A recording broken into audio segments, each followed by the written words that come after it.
Hey guys, welcome back. Working through your textbook today, and we're looking at even and odd functions. And I'm starting on page M1-202. Again, this page is found in your textbook. So when we're looking at even and odd functions, we're going to relate these to power functions. So first off, a power function takes this form: f of x equals some coefficient times our variable to the power of n. So that's the big difference here today is we're no longer limited to quadratics where it was x to the power of 2. We can now have a larger exponent than just a 2 right there. And again, this is called a power function. And eventually we're going to relate these two things called polynomial functions. But for now, we'll just call it power function. That's okay. All right, so analyze the graph shown. Olivia says that the graph has no line of symmetry, which she is correct in saying that. If I tried to draw a line straight up and down right here at the y-axis, and I folded my paper like this, folded it like this, this piece is not going to line up with this piece down here. So definitely, there's no line of symmetry, but there is some type of symmetry, as this dude said down here. He looks at the point 2,8 and notices that the point -2, -8 is also on the graph. So he's talking about this point down here and this point up here. So to get from this point to this point, instead of just doing one reflection or kind of having one line of symmetry, essentially there's two. If I folded my paper like this, I should probably get patty paper like we used in geometry, huh? I folded it like this point would go right here. And then if I reflected it one more time over the x-axis, I went like this, you would see that those 2 points line up. So everything on this function would have lined up with this function if I reflected twice. So definitely this guy is correct here. He is correct. We just have to do 2 reflections, reflect across the x-axis and the y-axis, one after the other. Let's go on to the next page. Some more important stuff to be found. So again, this is looking at the 2 reflections. That is known as symmetric about a point. Symmetric about a point. Now, the point that it's going to be symmetric around is important. So I think I mentioned at the very beginning of the video, looking at even functions. Even functions, they are symmetric. They are symmetric about the y-axis, which is a line. So you can draw a line going straight up and down, and it cuts the function in half. That's what's known as an even function. It has to have this quality. It has to be symmetric about the y-axis. The line of symmetry can't be anywhere else in order for it to be an even function. Now, an odd function, and that's what we just saw in that first page there on page 202, an odd function is symmetric. It's symmetric about a point. The point that it has to be symmetric about is the origin. So in order for a function to be odd, it has to pass through this point, the origin. There.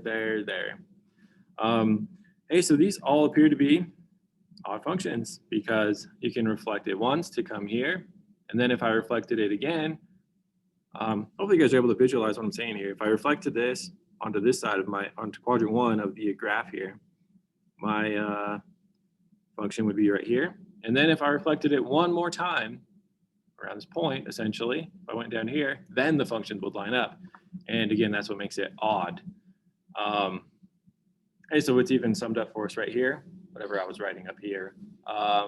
Even function, the graph is symmetric about the y-axis. So what that means is your values of f are going to be the same, but the values of x change signs. The odd function, both values change signs, and that's what we saw way back here.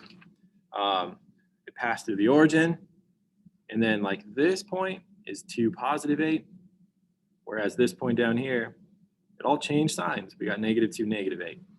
And that's what's meant by this statement right here. The signs of both x and y, essentially, are going to change. Even function, only the x value is going to change signs. We are going to go ahead and skip number 2 for now. Not something that we need to worry about.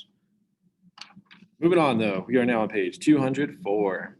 So Claire says the reflection of an odd function across the y-axis produces the same graph as its reflection across the x-axis. So that's true. It's kind of like what we just did. Gosh, if I went like this and like this, here's an odd function. So, hey, if I reflected this piece up here, if I reflected over the axis there, this is what would happen to my function.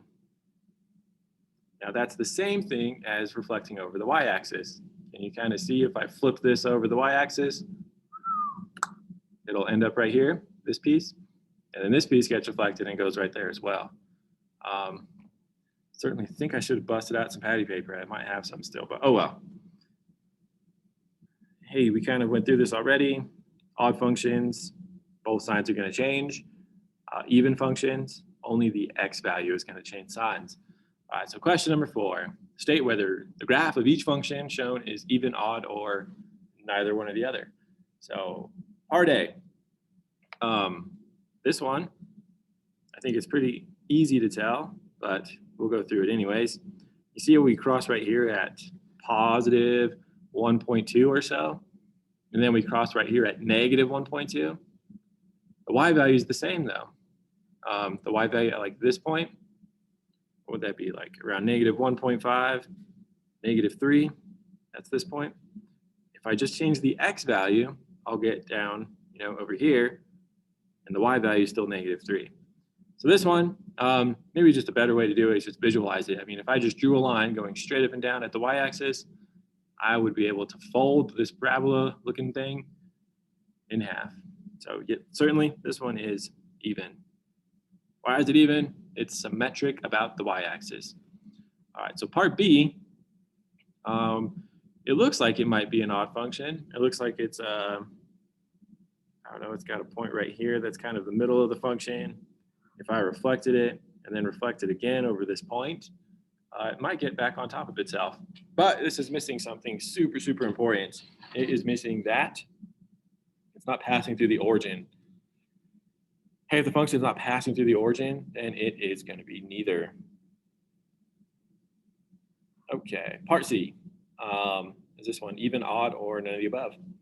So one good thing is, hey, we're passing through the origin. Remember, in order to be odd,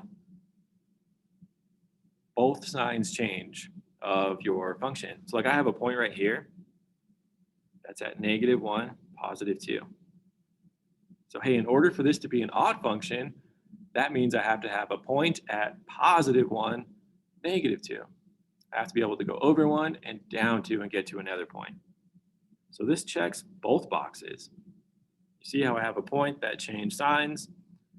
All points are going to do that for the function, and it also passes through the origin. That's what makes it odd. Okay, I believe we got one more question here. So determine algebraically whether each function is even, odd, or neither. Describe the end behavior of the function. So the end behavior is something I did in a video previously, but we'll go ahead and go through these examples anyhow. So 2x to the power 3 minus 3x.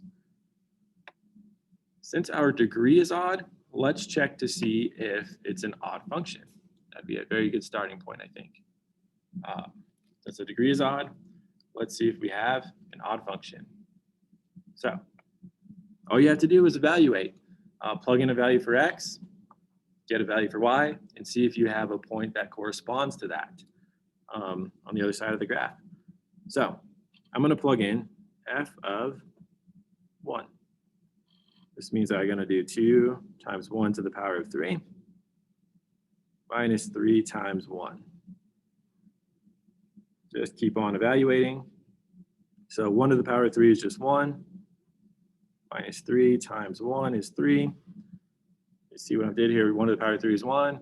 Just did negative 3 times 1 for negative 3. 2 times 1 is 2. And then 2 minus 3, well, that's going to give me negative 1. So I've got this point here. When I plugged in 1, the function spit out negative 1. So I've got a point at 1, -1. When I plugged in 1, my function spit out -1. Fantastic. So now what we need to do is plug in the negative value of this x coordinate. So I'm going to test this now. F of -1 equals 2 times -1 to the power of 3 minus 3 times -1. Okay, so if I start working through this, well, -1 to the power of 3 is -1. -1 times 2 is -2. -1 times -3 is +3. Now keep going. -2 plus 3, that's going to give you +1. So when I plugged in -1, I got +1 as my result. Or another way of saying that is I have a point at -1, +1. Fantastic. So you guys see how my x value changed, but it's the same like absolute value. My y value changed, signs, but it's the same absolute value. So what does that tell us? That tells us we have an odd function. Okay, so now if I graph this, just to give you a visualization here about what's the end behavior. If I were to graph this, what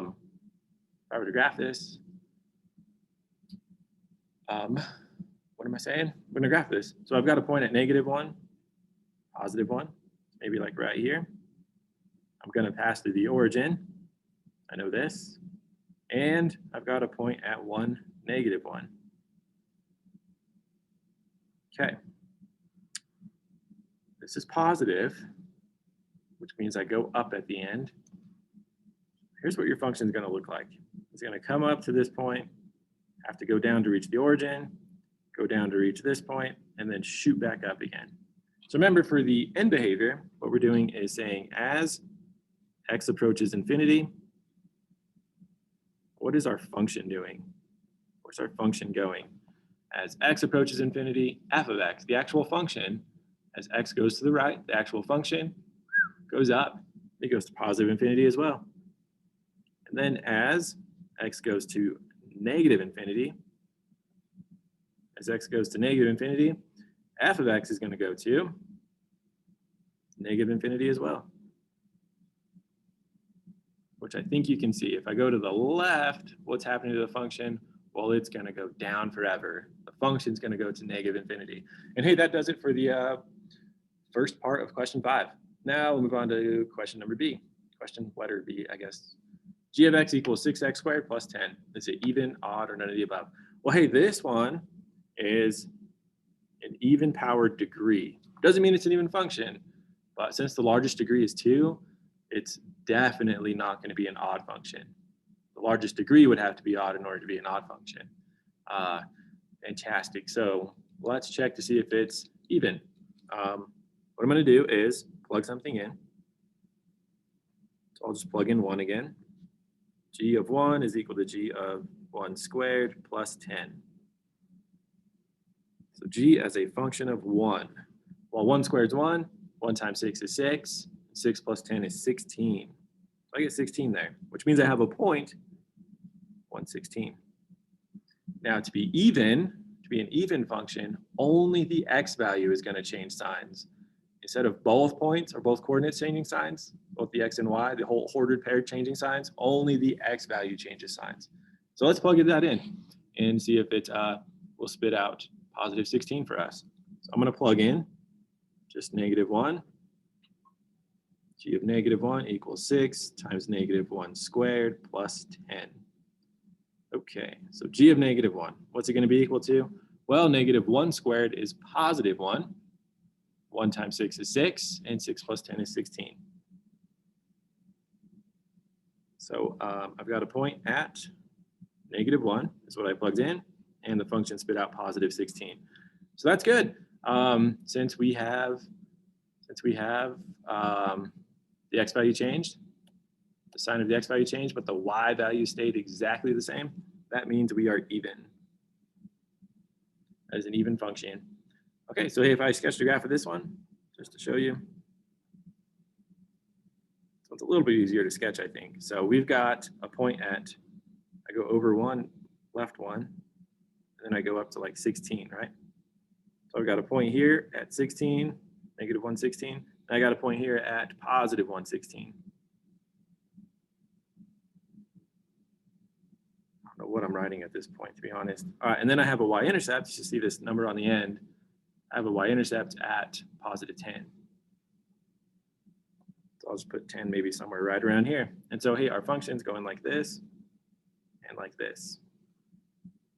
It's going to go up to hit this point, and it's got to go up to hit that point. All right, so for end behavior, as x approaches infinity, you guys can all see, I think, that the function's going to approach infinity. Now, as x approaches negative infinity, f of x approaches. So if I go to the left this time, notice that the function is actually increasing. The function is actually increasing, so it's approaching positive infinity. All right, fantastic. Hey, our last one, part C, h of x equals x cubed minus 3x squared minus 2x plus 7. So what we're checking for on this one, since the largest degree is an odd number, we're going to check to see if it's an odd function. So we can tell right off the bat that it's not going to be an odd function because of this. We know that it's not going to pass through the origin. This one, the y-intercept there is 7. I'm going to pass through at 0, 7. So your function is definitely not going to be odd because it's not going to pass at the origin. That's it. Pretty easy problem there. It might look something like this. And then we can still describe the end behavior of it though. We definitely know it's not odd. This one is not odd. Why is it not odd? It's not odd because it doesn't pass through origin. Doesn't pass through the origin. Doesn't pass through the origin. All right. And then for the end behavior, as x approaches infinity, to the right, that is what that means. As x approaches infinity, f of x approaches infinity. But if I go to the other direction, if I go to the left, my function is going to end up going down. I should have wrote this correctly. It's actually h of x, not f of x. And this one's obviously g of x, not f of x, but that's okay. Not going to worry about that at all. Hey, that's going to do it for today. You can try the next page if you want, but I'm going to go ahead and call this video over. Thanks for watching, guys. See you in class. Bye-bye.